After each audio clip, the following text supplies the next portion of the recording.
მომავალი ორსულობა და ფინანსები. ვაგროვებთ ფინანსურ ბალიშს.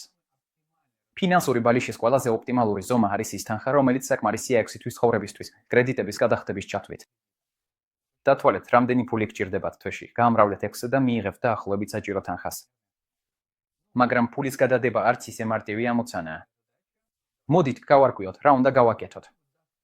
ყველაზე ხელმისაწვდომი გზა არის ბანკის აპლიკაციაში კონვერტის გახსნა.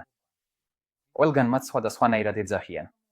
დაარქვით როგორც გინდათ, მაგრამ უმჯობესია რამე შთამაგონებელი სახელი დაარქვათ. გადადით ავტომატური დაგროვების განყოფილებაში და გადაწყვიტეთ, რა თანხის გადარიცხვას შეძლებთ ყოველ კვირას ამ კონვერტში. დაამატეთ კიდევ დაახლოებით 20%-ს და დააყენეთ ავტომატური დაგროვება. ასევე ამ კონვერტში ვაგზავნით ყველა cashbacks, ვამგვალებთ შესყიდვებს და ნაშთებსაც იქ ვირიცხავთ. გარდა ამისა, ვფიქრობთ იმაზეც, როგორ ვიშოვოთ ფული სახლიდან გაუსვლელად. როცა ორსულად იქნებით ან უკვე ბავშვთან ერთად, შეძლებთ ნაწილობრივ მუშაობას და ფინანსურად კომფორტულად იგრძნობთ თავს. მაგალითად, შეგიძლიათ გახდეთ Fabric-ის კონსულტანტი. შეგიძლიათ როგორც ფული იშოვოთ, ასევე სხვა დედებთანაც გაიცნოთ და დანაზოგიც გააკეთოთ. თავარია გახსოვდეთ, რომ იდეალური ფინანსური მომენტი შეიძლება არც დადგეს, ხოლო ორსულობისა და ჯანმრთელი ბავშვის გაჩენის შესაძლებლობა დროებითია.